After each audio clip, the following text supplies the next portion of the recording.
Stop. Pause whatever you're doing and listen, because what I'm about to lay out is going to rearrange the way you look at Cardi B's relationship with Stefon Diggs forever. There were warnings. Loud ones. Specific ones. With names attached, dates attached, and screenshots attached. And Cardi B walked past every single one of them like they didn't exist. The internet has been digging, the receipts have been pulled, and a pattern is forming that nobody wants to admit out loud. So tonight we're admitting it. We're putting it on the table. And by the end of this video, you're going to understand why people are now saying Cardi B made the biggest mistake of her entire adult life. Okay, before we dive into the deep end, let me set the table for you because the angle I'm about to take is not the angle you've seen anywhere else. Everybody else is reacting to the surface drama, the photo ops, the soft launches, the post-game moments where Cardi is courtside cheesing. That's the appetizer. That's the distraction. What I'm doing tonight is something completely different. I'm walking you through every single warning sign that was placed in front of Cardi B before she made this man her man publicly, and I'm going to show you who placed it, when and how she responded. Because the thing is, this didn't happen in a vacuum. The streets were screaming. The blogs were screaming. Her own family allegedly was screaming. Reddit threads were screaming so loud they were vibrating off the page. And she ignored every last one. So sit back, get comfortable, because once you connect the dots in the order I'm about to connect them, you cannot unsee it. And the people who are trying to play this off as harmless love story content are the same people who, 2 years from now, are going to act surprised when the headlines turn. So we're getting ahead of the headlines tonight. Warning number 1. Let's rewind the tape because this is the foundation, and if we skip the foundation, the rest of the building doesn't make sense. Years ago, before Stefon Diggs was even a blip on Cardi B's romantic radar, there were already conversations swirling about who he was off the field. The kind of conversations that don't make headlines but live in group chats. Industry whispers. Athlete circle gossip. The kind of stuff you only hear about if you're plugged into the right rooms or if you read the comment sections that nobody admits they read. Several gossip blogs had already started flagging incidents, behaviors, patterns of moving on quickly from situation to situation. None of it was airtight, none of it was court confirmed, but the through line was consistent enough that anybody paying attention should have paused. And here's the thing that's wild. Cardi B is not somebody who lives under a rock. Cardi B reads the comments. Cardi B reads the blogs. Cardi B has spent her entire career responding in real time to internet whispers, sometimes within minutes of them dropping. So the idea that she didn't see any of this is mathematically impossible. She saw it. She just decided it didn't apply to her. And that, my friends, is the moment the train started rolling toward the brick wall. Because the most dangerous lie you can tell yourself in a relationship is, that's what he did to other women, that's not what he's going to do to me. That sentence has buried more women emotionally than almost any other sentence in the English language. And Cardi B, whether she said it out loud or not, was clearly running on that exact operating system the second she let this connection get public. Warning number 2. The 8th baby rumor. Now this one is recent. This one is loud. This one is the kind of receipt the streets pull out and slap on the table and dare you to argue with. A well-known blogger came out swinging with claims that Stefon Diggs had just welcomed yet another child with an influencer. Allegedly his 8th across multiple women. 8th. Not first. Not second. 8th. Let that sit on your tongue for a second. Now, was the claim ever fully verified? No. The alleged baby mother went live and walked the entire thing back. Said it wasn't his baby. Said the blogger had it wrong. The blogger then backtracked too. Sources started melting in real time. And the whole story dissolved into one of those internet fog clouds where nobody knows what's true anymore. But here's what's interesting. Here's the part the streets caught and the mainstream didn't. The mere fact that the rumor had legs at all is the receipt. Smoke doesn't gather around people who don't move in smoky rooms. And Cardi B watched that whole thing play out and stayed locked in like nothing happened. That's not love. That's not loyalty. That's a willful refusal to read the writing on the wall. And the wildest part of the whole 8th baby saga is what happened next. Because the moment that story broke, Cardi B's legal team allegedly started preparing a sanctions motion against the blogger who put it out. Not a response. Not a denial. A sanctions motion, which is a legal way of saying sit down and shut up. Now think about that for a second. If the claim was completely baseless, the natural response would be to ignore it, the way every other celebrity ignores every other false rumor that gets posted about them every single day. But the legal machinery firing up suggests the rumor hit close enough to a nerve that somebody wanted it buried fast. And the streets noticed. The streets always notice. Warning number 3. The Reddit threads. And listen, I know what you're thinking. Reddit? Really? But hear me out, because Reddit is where the truth goes to hide in plain sight. There are subreddits dedicated to celebrity gossip, where users do forensic-level breakdowns of public figures, timeline analyses, receipt compilations, cross-reference screenshots, the kind of work that would make a private investigator nervous. And in the weeks after Cardi went public with Diggs, those threads exploded. Users started pulling old tweets, old interviews, old paparazzi clips, old social media interactions, and stacking them side by side like exhibits in a courtroom. The pattern they were exposing was brutal. They were laying out in painstaking detail every alleged moment that should have been a deal-breaker. And the comment sections were unanimous in a way Reddit rarely is. People were saying this woman just left one situation that almost broke her, and she ran headfirst into a situation that's structured exactly the same way. The internet was begging her to slow down. She didn't slow down. She sped up. And the thing about Reddit is those threads do not disappear. They live forever. They're searchable. They're archived. They have timestamps. They are the closest thing the internet has to a public court record of what was being said and when. So when the dust settles on this relationship one day, whether that day is in 6 months or 6 years, those threads are going to be pulled back up. The links are going to be reshared. The receipts are going to be reposted. And every single person who tried to wave her off back when waving her off would have actually helped is going to be vindicated in a way that brings no joy to anybody. Warning number 4. The co-parenting concerns. Because you cannot date a man who has multiple children with multiple women without inheriting the dynamics that come with that. That is just real-world physics. And the chatter around Stefon Diggs' co-parenting situations has been, let's say, less than peaceful over the years. There are stories floating around about disputes, about scheduling, about money, about who said what and who showed up where. Are all of these stories verified? No. Are some of them legitimate? Probably. Are some of them embellished? Definitely. But the volume is the issue. When you have that many independent threads of co-parenting friction circulating, you are looking at a man whose personal life requires a project manager. And Cardi B, fresh out of a marriage that consumed years of her emotional bandwidth, decided to sign up for that project manager role without reading the job description. The streets saw it. The streets warned her. She muted the streets. And here is a detail that nobody is highlighting enough. Cardi B already has 2 children of her own. She already has a co-parenting relationship that, by her own public statements, has been less than smooth. So she is adding new co-parenting variables to a life that already has co-parenting variables. The math here is not love math. It is logistics math. And the logistics are not in her favor.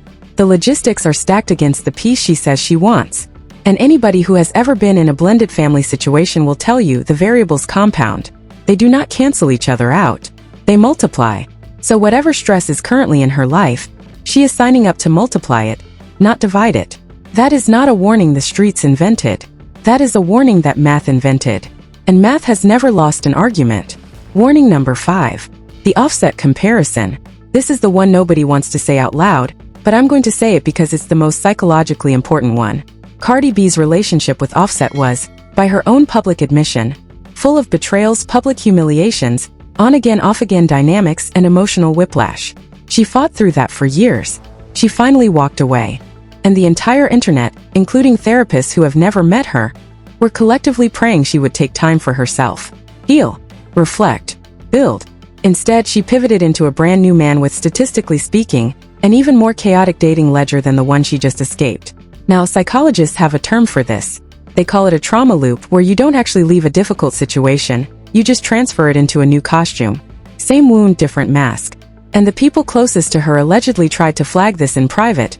But Cardi has always been a woman who decides what she's doing and dares anybody to argue. The streets were watching her run the same play with a different jersey number. They tried to wave the red flag. She thought the red flag was a love letter. And listen, I want to be fair here. Healing is not a straight line. Nobody recovers from a difficult relationship on a clean timeline. There are good days and bad days, forward steps and backward steps, and judging anybody for the speed of their healing is unfair. But there is a difference between not healing on a schedule and actively recreating the same exact dynamic in a new wrapper. The first one is human. The second one is a pattern. And patterns, again, are predictive. And what the streets are responding to is not the fact that she's moving on. The streets are happy when women move on. What the streets are responding to is that she's moving on into a situation that looks suspiciously like the situation she just survived. That is not a moving on. That is a sidestep. And sidesteps don't get you out of the cycle. They just relocate the cycle. Warning number 6. Diggs' own public history. Now I want to be careful here, because not every rumor on the internet is true. And I'm not going to sit here and treat allegations like verdicts. But what I can do is point to public moments on camera, incidents, public statements, public arguments with teammates, public situations that ended in headlines. There's a pattern of friction, a pattern of being at the center of stories that other athletes aren't usually at the center of. And patterns are predictive. That's not gossip. That's behavioral science. When somebody shows you a pattern that long, you don't have to be a detective to project the next chapter. The streets projected the next chapter. The next chapter was Cardi. And here we are. And I'll add this because it's important. The way somebody has handled tension in public is usually a low-budget preview of how they handle tension in private. The cameras catch the calmer version. The cameras catch the on best behavior version. The cameras catch the version that knows somebody is watching. So if a person looks combustible even when they know cameras are rolling, what do you think the off-camera version looks like? That is not a question the streets invented. That is a question that common sense invented. And Cardi B is somebody who has lived a very public life. She knows the difference between camera-on behavior and camera-off behavior because she has been on both sides of it. So she of all people should be reading these tea leaves better than anybody. The fact that she is not, or the fact that she is and is choosing to ignore it, is the part that has people genuinely worried. Warning number 7. The whispers from her own inner circle. This is the part that the public will probably never get full confirmation on, because inner circles don't talk on the record unless they get paid to. But the rumblings have been consistent. People who are alleged to be close to Cardi have allegedly tried to pump the brakes. Family members, long-term friends, industry people who watched her go through everything she went through with her last relationship. The whispers were not subtle. They were not, oh, maybe slow down. They were, allegedly, please do not do this. Please do not put your name next to this name in public. Please do not let the world tie you to another situation that's going to drain you. And what does Cardi do? Cardi posts. Cardi confirms. Cardi shows up at his games. Cardi soft launches, then hard launches, then full launches like she's rolling out an album. Because here's the truth nobody wants to admit. Cardi B does not believe she's making a mistake. Cardi B believes she's writing a different ending than the one everybody expects. And that, ironically, is exactly the mindset every woman has right before the ending writes itself anyway. There is a particular kind of stubbornness that successful women develop, and I'm going to name it out loud because somebody needs to. When you have spent your entire career being doubted, being underestimated, being told you can't, being told you won't, being told it's a phase, being told you'll burn out, and you have proven every single one of those people wrong, you start to develop an almost spiritual belief that doubt itself is the enemy. So when doubt shows up about your romantic choices, your reflex is to crush it the same way you crushed every other doubt. The problem is, in love, doubt is not always the enemy. Sometimes doubt is the warning system. Sometimes doubt is the smoke detector. And women who have made a career out of ignoring their detractors often, tragically, lose the ability to tell the difference between a hater and a helper. And the people in Cardi's circle who are trying to help right now might be getting filed under hater. That would explain a lot. Warning number 8. Her own pattern. Because we cannot have this conversation honestly without holding up the mirror. Cardi B's romantic pattern is its own warning sign. The woman has a documented history of choosing men who are publicly chaotic. She has a documented history of doubling down even when the evidence is mounting. She has a documented history of confusing intensity for chemistry and confusing chaos for passion. That is not a judgment. That is a pattern. And patterns, again, are predictive. So when you take all the external warnings and then you stack them on top of the internal pattern, what you get is a perfect storm. The external red flags are loud. The internal compass is pointing at them like they're north. And when those two forces line up, the result is always the same. A spectacular crash that everybody saw coming except the person inside the car. And I think this is the part that hurts her real fans the most. Because her real fans are not the ones in the comments dragging her. Her real fans are the ones sitting at home thinking, please sis, just one time choose somebody quiet. Choose somebody boring. Choose somebody who doesn't come pre-installed with a public scandal subscription. Choose somebody who is going to bring peace into your life, not entertainment. Because she has done entertainment. She is entertainment. She does not need her partner to also be entertainment. She needs her partner to be the place she goes to escape from being entertainment. And every man she has chosen, including this one, has been a continuation of the spectacle, not a sanctuary from it. Now, here is where I have to pivot because I told you at the top of this video that the angle tonight was different. Everybody else is yelling about the surface stuff. The pictures. The games. The matching outfits. The little PDA moments that get clipped and replayed. That's not the story. The story, the real story, the one that's going to age the worst for Cardi, is the story of every person who tried to warn her and got dismissed. Because in 3 years, 5 years, 10 years, when the dust settles on whatever this turns into, the receipts that are going to resurface are not the cute pictures. The receipts that are going to resurface are the Reddit threads, the blog posts, the family whispers, the tweets, the comment sections, and every single voice that said, please sis, not this one. And those voices are sitting in archives right now, time-stamped, dated, waiting for the moment history needs them. The internet remembers. The internet always remembers. And when the internet remembers, it does not do so quietly. It does so with timestamps, screenshots, video clips, and full receipts. The internet is the most patient witness in the history of human communication. It will wait years to be vindicated, and then, the moment vindication arrives, it will post. That is what makes this whole situation so heavy. It's not that Cardi might be making a mistake. People make mistakes. We all make mistakes. What makes this different, what makes this the potentially biggest mistake of her life, is that the warnings were not vague. The warnings were not abstract. The warnings were specific, sourced, screenshotted, and dated. She was given more information than any woman in any relationship in modern celebrity history has ever been given up front, and she chose to wave it all away like it was background noise. That's not the same as falling into a bad situation. That's walking into a bad situation with a flashlight and a map. And the flashlight was provided by the streets.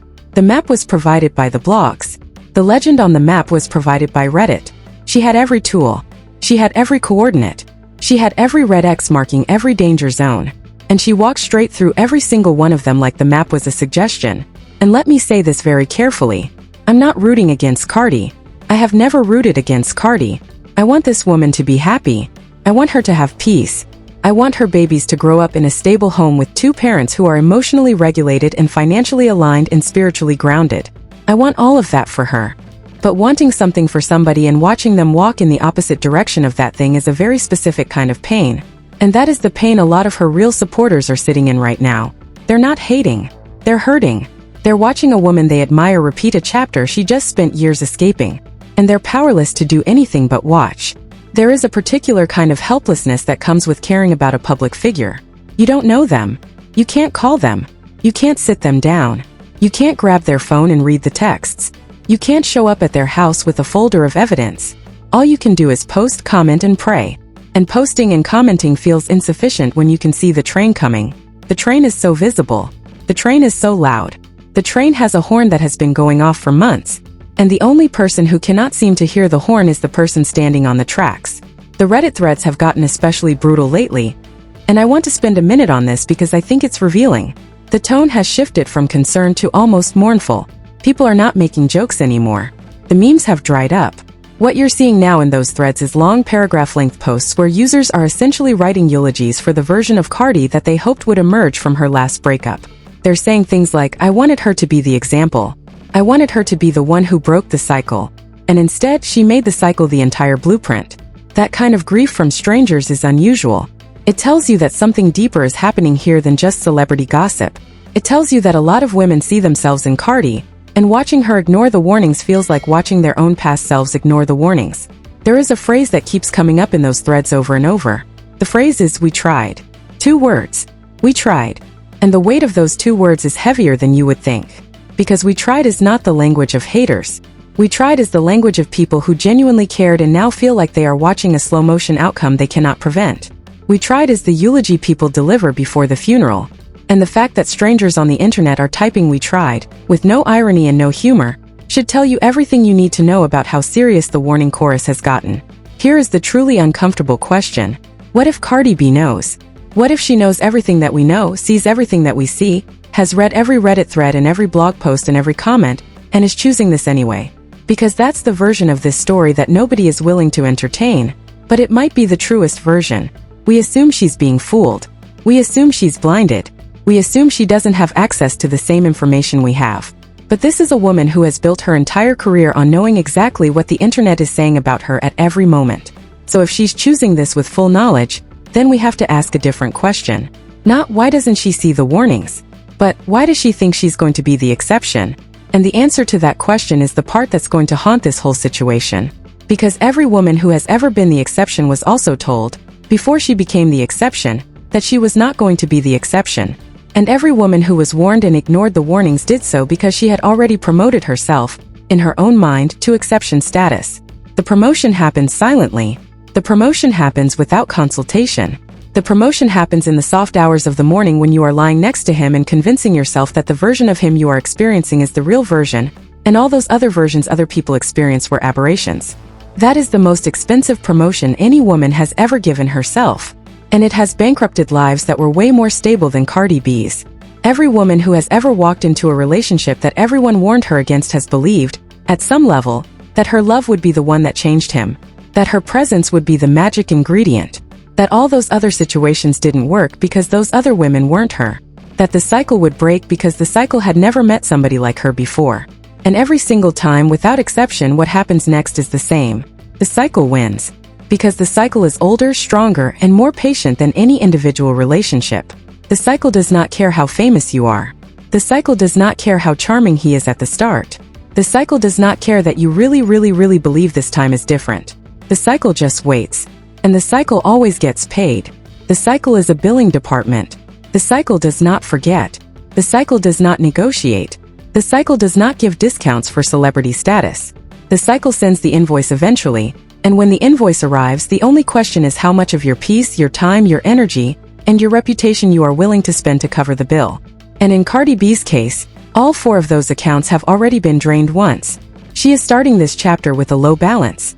The cycle does not care about your balance. The cycle just sends the invoice. Let me drop one more layer on this because I feel like there's a piece of the puzzle nobody's putting on the table, and it's the most important piece. The piece is this. Cardi B is not just a celebrity. Cardi B is a brand. Cardi B is a business. Cardi B is an empire that employs dozens of people directly and influences thousands of people indirectly. When Cardi B makes a romantic decision, that decision does not just affect Cardi B. It affects her endorsements. It affects her label situation. It affects her tour planning. It affects her brand partnerships. It affects every single conversation that happens in every single boardroom where her name comes up. And the people who depend on her for their livelihood, the people whose paychecks have her name on them, those people have a vested interest in her romantic stability. So when I tell you the warnings about Stefon Diggs were coming from every direction, I don't just mean the streets and the blogs and the Reddit threads. I also mean the rooms, the boardrooms, the conference calls, the agents, the managers, the publicists, the people whose entire job is to protect the brand. And those people, when they raise a concern, do not raise it lightly. They raise it because they have spreadsheets, they have projections, they have risk assessment documents that the public never sees. And those documents allegedly do not look favorable for this pairing. So the warning chorus is not just emotional. It is financial. It is strategic. It is professional. And it is still being ignored. Which, in some ways, is the most concerning warning of all. Because when a woman starts ignoring her own paid advisors, her own paid protectors, her own paid pattern recognizers, you are not looking at a love story. You are looking at a hostage situation in which the hostage believes she is the captor. And there's one more layer I want to add because I think it's the layer that brings everything together.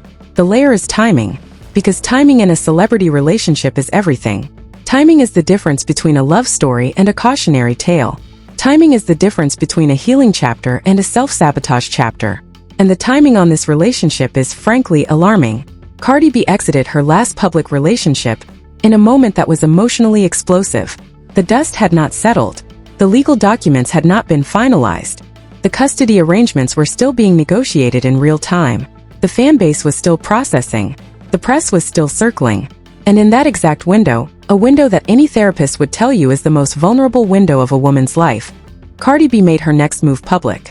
Not private. Not slow. Not measured. Public. Loud. Visual. With photographers. With matching outfits. With courtside seats. The choreography of the rollout suggested somebody who was either trying to outrun a feeling or trying to broadcast a message. And neither of those is a love story. One of those is a coping mechanism. The other is a power move. And the streets have been trying to figure out which one it is for months. The honest answer is it might be both. Which would make it the most expensive coping mechanism / power move in the history of celebrity romance. And again, the warning chorus was screaming during this entire rollout. Wait. Slow down. Breathe. Heal. Cool off. Stay private for a season. Take a sabbatical from the public version of yourself. And the rollout did the opposite of every single one of those suggestions. The rollout was a sprint. And sprinters do not heal. Sprinters compete. Healing requires a much different speed than what we have seen. So when fans say she is making the biggest mistake of her life, part of what they are reacting to is not just the choice of man. It is the velocity of the choice, the acceleration, the refusal to pause. Because pausing would have been the answer. Pausing would have changed the entire trajectory. Pausing was free. Pausing was always free. And she did not pause. So when fans say Cardi B might have made the biggest mistake of her life, they are not being dramatic. They are being prophetic. They are reading the same patterns the streets have been reading. They are stacking the same receipts the bloggers have been stacking. They are doing the same forensic work the Reddit threads have been doing. And they are landing on the same conclusion. A conclusion Cardi herself will probably arrive at eventually, but by the time she does, the cost will already be paid. Time, emotional energy, possibly more children entering a co-parenting structure that's already overloaded. The kind of damage that doesn't show up in a press release but shows up in the quiet moments when the cameras are off and you're staring at the ceiling wondering how you ended up here again. Those are the moments nobody films. Those are the moments nobody monetizes. Those are the moments that turn into the lyrics of the album she'll release 3 years from now, when everybody will pretend to be surprised by the contents of the songs, even though the songs were predicted in real time by people she could have listened to and chose not to. I want to close this section with a question because I want you guys to actually sit with this and not just scroll past. If you were one of the people in Cardi's inner circle right now, what would you say to her? Would you push harder? Would you back off? Would you ride it out and hope for the best? Would you pull her into a room and force her to look at every screenshot, every blog post, every Reddit thread until she could no longer pretend? Or would you respect her autonomy and let her make the decision she's already made? Because there is no clean answer here. Love is messy. Loyalty is messy. Letting people learn the hard way is messy. And celebrity love is even messier because the consequences play out in front of millions of people who have opinions but no actual stake. The hard truth is that you can love somebody and still have to let them walk into the fire. You can warn somebody 1,000 times and still have to watch the warning bounce off them. You can be right about every red flag and still lose the friendship over having been the messenger. That is the cost of being the person who tries to wave the flag. And a lot of the people in Cardi's circle are paying that cost right now in silence, while she sits courtside and smiles for the cameras. Here's what I think. I think the next chapter of this story has already been written by the patterns that came before it. I think the warnings were not just real, they were prophetic. I think Cardi B is going to look back at this season of her life in a few years and either point to it as the moment she finally got it right against all the odds, or much more likely point to it as the moment she ignored a chorus of voices that were trying to save her from herself. And I think when that moment comes, the receipts that are sitting in those Reddit threads, those blog archives, those comment sections, those tweets, are going to age in a way that nobody is going to be able to spin. The internet, again, is the most patient witness in history. It will wait. It has waited before. It will wait again. And when it gets its moment to say I told you so, it will not whisper. It will roar. So to everybody who's been side-eyeing this relationship from day one, I see you. You are not crazy. You are not hating. You are pattern recognizing in real time, which is a skill the internet has gotten increasingly good at and celebrity PR teams have gotten increasingly worse at dismissing. And to anybody who is currently in a situation where the warnings are loud and you're tempted to mute them, please, please, please use this moment as a mirror. Because the people in your life who are trying to wave the red flag are not your enemies. They are the people who love you enough to risk being told they're wrong. The people who tell you only what you want to hear are not protecting you. They are protecting their comfort with you. Big difference. Massive difference. Life-altering difference. The friend who tells you the truth at the risk of you cutting her off is the friend who has earned a permanent seat at every table you will ever build. The friend who agrees with everything you do, no matter how questionable, is the friend who is renting space in your life and will move out the moment the lease gets uncomfortable. Learn the difference now. Save yourself a decade of confusion later. I'm going to keep watching this story like everybody else, but I'm watching it with a heavy heart, not a hungry one. I'm not here for the crash. I'm not here for the scandal.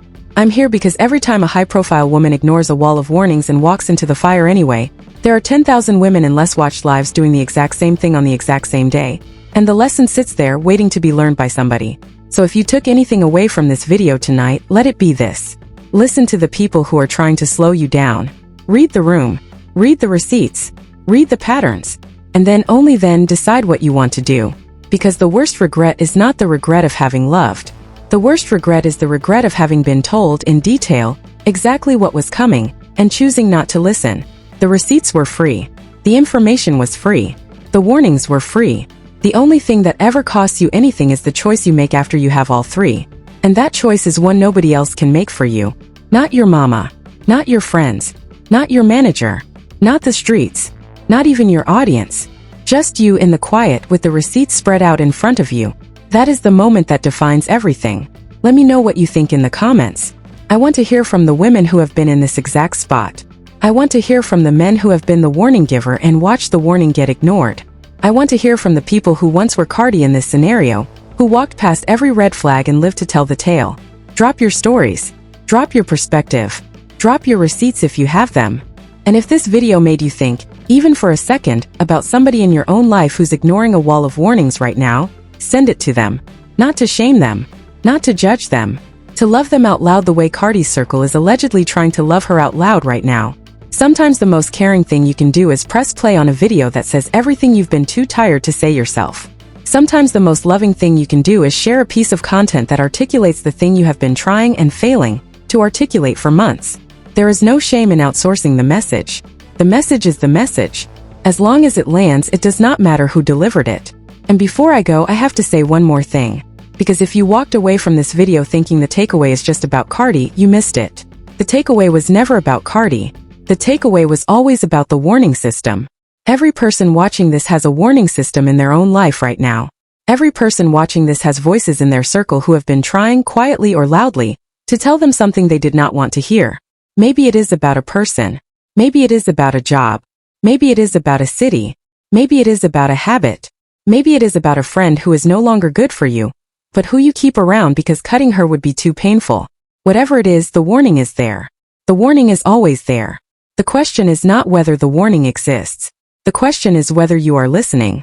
And the brutal truth is, most of us do not start listening until the cost of not listening has already been paid. Most of us do not believe the smoke until the fire is already eating the curtains. Most of us do not believe the receipts until our name is the one on the next receipt. So let Cardi be the mirror. Let her be the example you do not have to become. Let her be the cautionary tale you got for free, the chapter somebody else had to live so you would not have to. That is the gift inside the tragedy. That is the silver lining inside the storm. The lesson is sitting there, free of charge, ready to be picked up. All you have to do is pick it up. All you have to do is admit that the warning system in your own life is functioning the same way the warning system around Cardi has been functioning, and that the only difference between you and her is the size of the audience watching you ignore it. And one final piece, because I want to leave you with something practical, not just philosophical. When you are trying to decide whether a warning in your life is a real warning or just noise, ask yourself one question. Who benefits if I ignore this? If the answer is, the person I am about to commit to benefits, that is a real warning. If the answer is, my comfort benefits, that is a real warning. If the answer is, my ego benefits, that is the loudest warning of all. Real warnings always cost you something to ignore. Fake warnings cost you nothing. So the next time you are trying to figure out which voice in your head to trust, follow the cost. The expensive voice is usually the truthful one. The free voice is usually the one selling you a fantasy. Cardi B is currently listening to the free voice. The expensive voice is the one writing this video. Pick your voice wisely. Your future is the receipt. Read it carefully before you sign your name on the bottom. Once you sign, the cycle owns the pen. Please, sign nothing tonight. I'll talk to y'all later. Stay safe out there. Read your patterns. Trust your gut. And for the love of everything, when the streets are screaming, the blogs are screaming, the family is screaming, and the Reddit threads are screaming, please sis, do not be the last person in the room who hears the alarm. The alarm is going off for a reason. The alarm has been going off for a reason. The alarm is going to keep going off until somebody finally turns and looks at it. Don't be the person who needed to lose everything before she finally believed the smoke. Believe the smoke now. Walk out of the building now. Save yourself the chapter. Bye.